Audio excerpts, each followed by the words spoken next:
Now switching gears a bit over to Dan proper.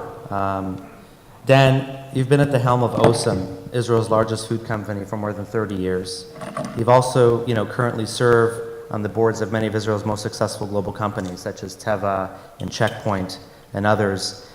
One of the key complaints in Israel is that Israelis are too impatient, and they don't take the effort and time to build leading global companies. In many cases, they sell out early and before they get to this global critical mass and threshold.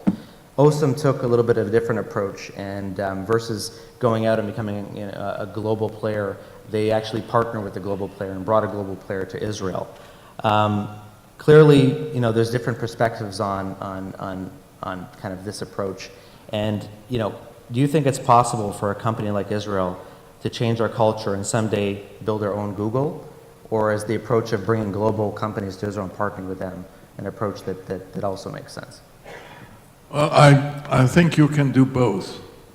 I do believe that in the food business, for a small country like Israel, with a small base of population, it is not a big enough board to spring into the world markets unless you have got some speciality differentiation in a very big way, which, as I mentioned before, we have in the meat unlock products, and that is a product that, based on it, it is one of our growth engines today, and we look into European and US markets to develop. But on the whole, we have been very active in acquisitions in this country. We have acquired at least a dozen companies over the last 20-25 years.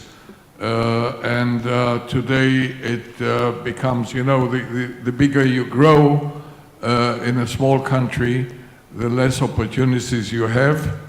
And today we're active in most of the food categories. And on the other hand, the antitrust controller won't like it that we will be active in more than that. So I think that for our acquisitions, we have come, if not to the top, we are close to it. We develop our categories in this country and grow within them. We put a lot of money into R&D, but the major thing that you have mentioned was our, I could say, kind of merger, because we are minute compared to Nestle. We are about 1% of Nestle. And in this case, we didn't, I must say, and in this environment, it is difficult to say, we didn't use a banker or investment house to pursue this venue. But I came at the time to a conclusion that this country, which has been close to imports for many, many years and was starting to open, we lack a lot of expertise. And to get the right expertise, I rather bring somebody as a partner, as a strategic partner. I was courting, really courting, like you court a girl, if I still remember that. I was courting 6 multinationals, and quite in the beginning I found the difference between Nestle and the rest. And my negotiations with Nestle became very fruitful. I must say that it is a very interesting case where the, I would say, you can call it a victim, a positive victim of the merger, is bringing the big conqueror in. But if I can put out a few of the reasons why I chose Nestle, number one was a culture. The culture of the company was so different from other companies I saw, but it was very similar to ours. And when the culture is similar, the rest is easy. The rest is easy because people understand people, people live in the same kind of environment as other people. I must say that also their view of the long range, which was also our view of looking into the long range, the fact that they are giving a lot of independence to the businesses in different countries, and of course the immense know-how that they have all around, starting from marketing, and I think Maurice can also testify for that, and going on through technology management, etc. And that marriage has been very, very happy until today. They've started with an option for some shares, and today they've got 58+% of the company. Very happy partners. They are, we are. We have worked hard to cover much more in the value of the company than their investment in it, so they should be also quite happy. I know they are. And I must say that we feel today as part of this huge, fantastic company. And in a way, the fact that, and I can recommend that there is not one day in the year that one of my employees, at least, is at some course at Nestle somewhere in the world. The fact that we have close to 10 people today working at Nestle on a short term I mean 2, 3, 4 years, coming back to us, is a source of know-how exchange of no other sample. This is fantastic. Our current CEO who's been with us for the last 20+ years, was a CEO of Nestle New Zealand for 3 years before he became our CEO. So this is, I'm telling you all that because it's a very, very happy marriage, and I suppose it should be an example to many others. Okay, thank you. Moving over to Jonathan Altman. Jonathan, as one of Israel's most active M&A legal advisors, it's clearly been a busy year in the market. Year-to-date activity thus far is 12% ahead in terms of the number of transactions, but with $13.5 billion of announced deals and transaction values, 46% above last year of $9.2 billion.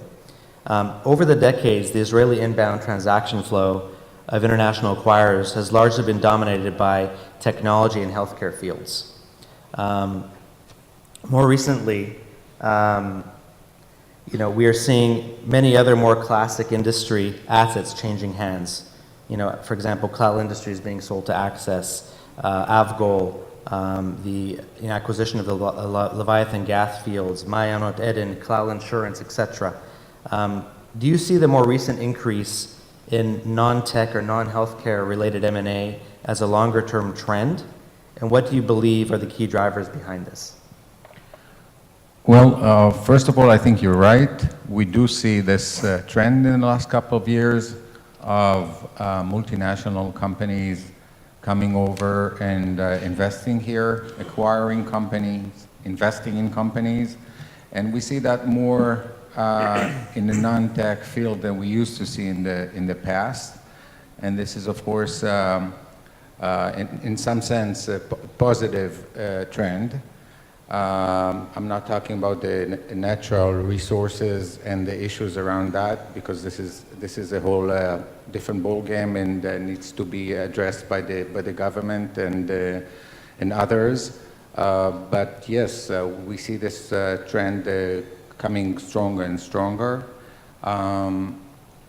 Still, I believe that more what we have to offer to the world as an expert is really technology, and this is still gonna be the driver for the economy here, and the fact that so many transactions were being taken care of this year is really, the way I see it, is a real trend. I think there are at least 15 to 20 other transactions that are now in the pipeline. I mean, both M&As and IPOs in different regions.